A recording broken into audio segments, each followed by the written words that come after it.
Yo, what up, YouTube, man? It's your boy Caleb back at it again with another video. On my way back to the crib, and it's a car talk. And it's first and foremost, it's Thursday tomorrow,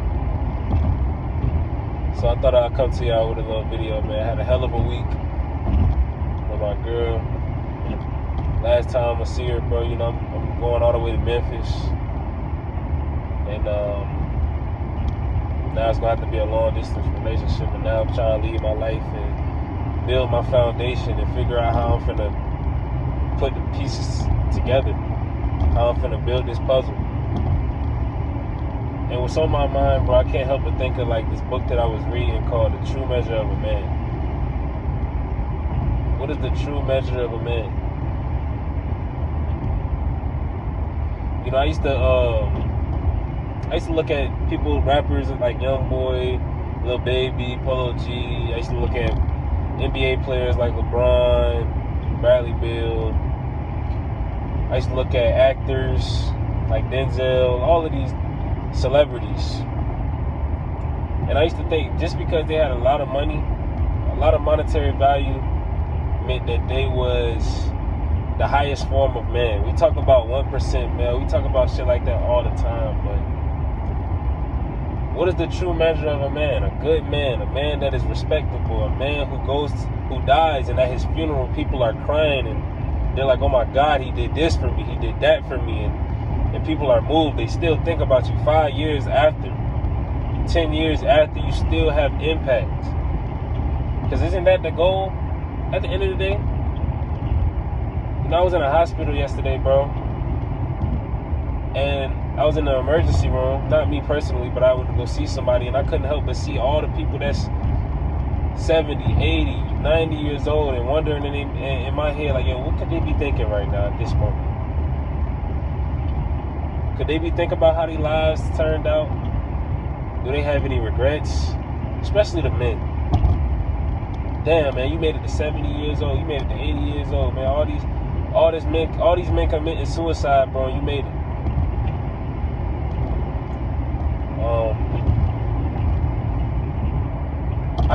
I think about the true measure of a man because I'm 22 years old, and I think about the kind of man that I want to be. Not the man that's just rich,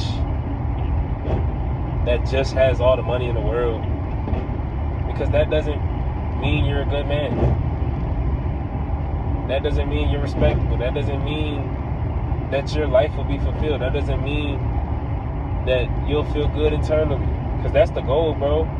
Just being able to look yourself in the mirror and say, I'm okay with this, bro. I'm okay with the decisions that I've made in life, the things that I've done,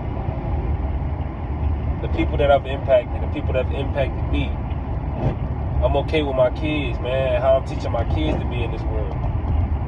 That's the goal. When I first got on this journey, man, when I was starting to read all of these books and I was talking about success and I was going real hard, bro, I used to tell myself, especially reading How to Think and Grow Rich, I'm like, you mean to tell me that I could not wish for it, but I can say I want any amount of money and go for that shit?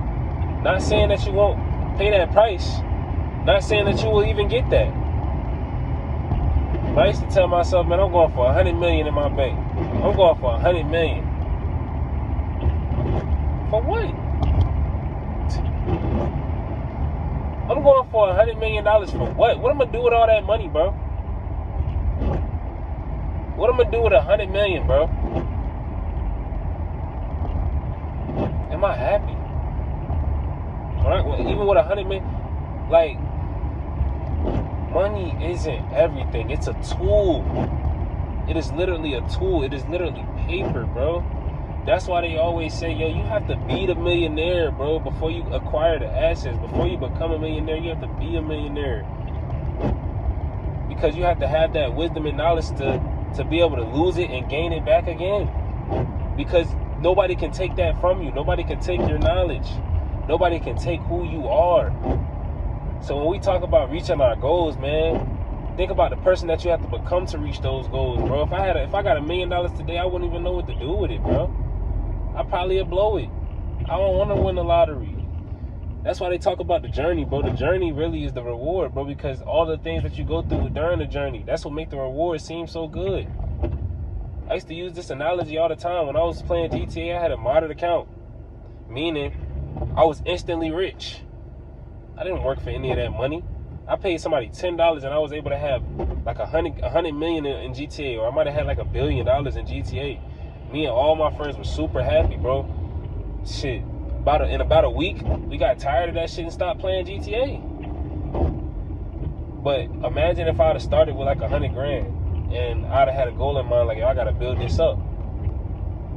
Slowly but surely, I'd have been doing side missions, side quests. I would have started enjoying the process.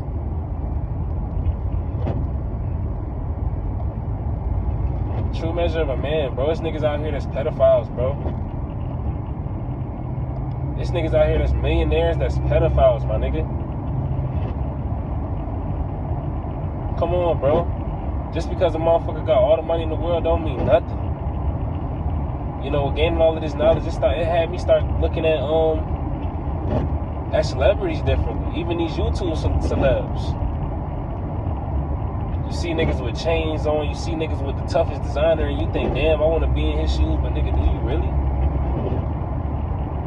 Do you really want to be in his shoes? Do you know what it requires to be in his shoes, bro? Do you know the price that he's paying? He sold his soul to the devil.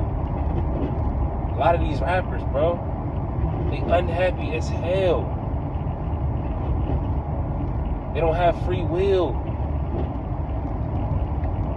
It's a price to pay for everything, man. And so I had to reevaluate myself, man. I had to reevaluate everything, especially after getting this job from Memphis Grizzlies. I had to think, like, yeah, I'm still on the grind. But at this point, I'm really just doing it for wisdom. At this point, I'm really just doing it because just to show people that I can. To be able to motivate others to do it too. Just to be able to be free. That's it. I just don't want to be a robot, man. Working at Amazon, bro, I felt like a robot, bro. I had no free will. I was doing something I didn't want to do. I wasn't working towards anything. I want to be able to get smarter and smarter and smarter over the years, bro. I want to be a sharp man. That was always the goal. Just being a sharp man, a competent man. A man that's respected. A man, when he walks into the room, his presence is felt.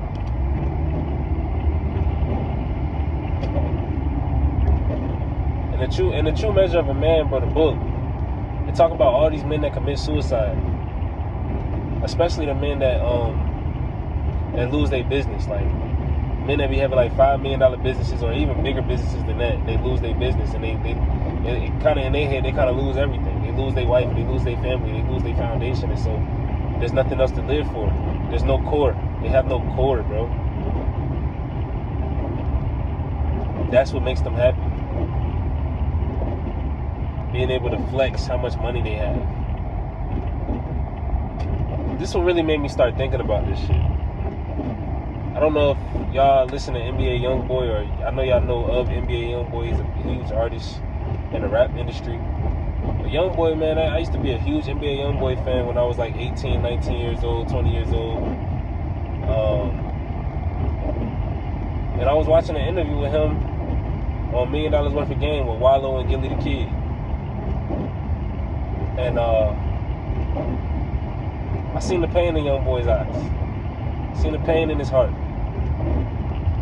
He kept saying they on his ass, like, in a good way. Like I was saying though, man, they like, yo, you got one of the littest fan bases in the industry, man.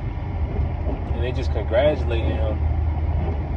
And they like, man, you sitting on 88 acres right now. He on house arrest too. He been on house arrest for like 2-3 years now. They like, yo, you sitting on 88 acres right now. You got everything you need. And he ain't having no reaction to it. He ain't got no reaction. He like, man, it get boring. He telling them all the negative things that come from everything that he got. He like, yo, it get boring. He probably still going through pain, especially internally. Money isn't happiness, bro. It's not long-term fulfillment. Yeah, it may get you right in the moment, bro. You may be able to buy your desires. You may be able to, help some people out. You may be able to showcase your power. But money isn't everything, bro. That nigga Youngboy, bro, like, it was a cry out for help. That nigga Youngboy asking Gilly and Wallow, yo, like, what make y'all happy? He could barely talk, but he said that clear. He was listening. just trying to hear from his fellow man. Just trying to understand, like, he said, yo, are you happy? What makes you happy? And them niggas was just like, yo, at this point in my life, bro, them niggas like 40, 50 years old. He like, yo, at this age, yo, what makes me happy is being able to provide for my family, bro, being able to show up. You know, my kids able to play rec ball because of me. You know? I'm able to get my kid experiences.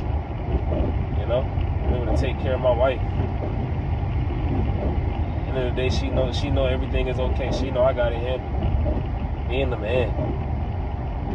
Being a provider. That's what makes me happy.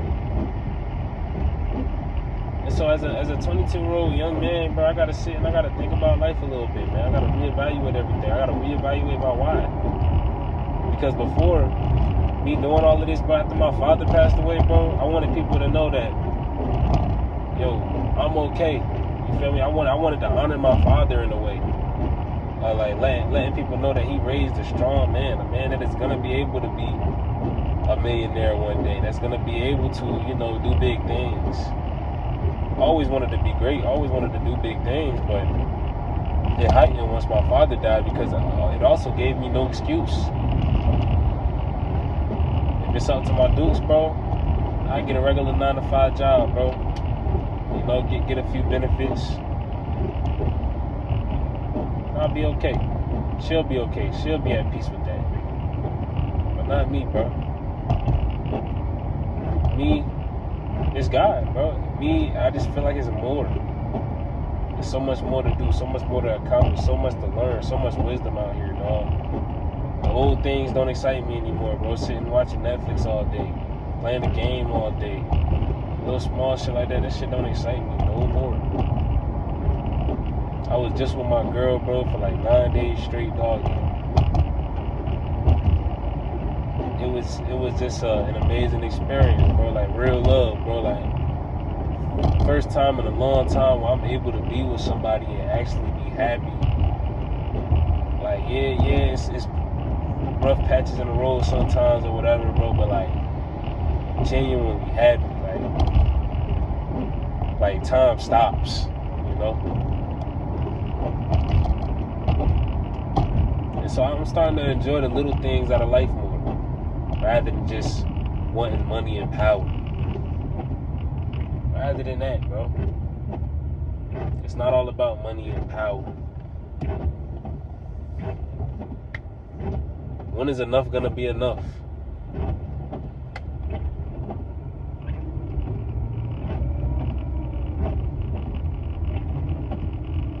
When is enough gonna be enough, man? When can we just, I don't know.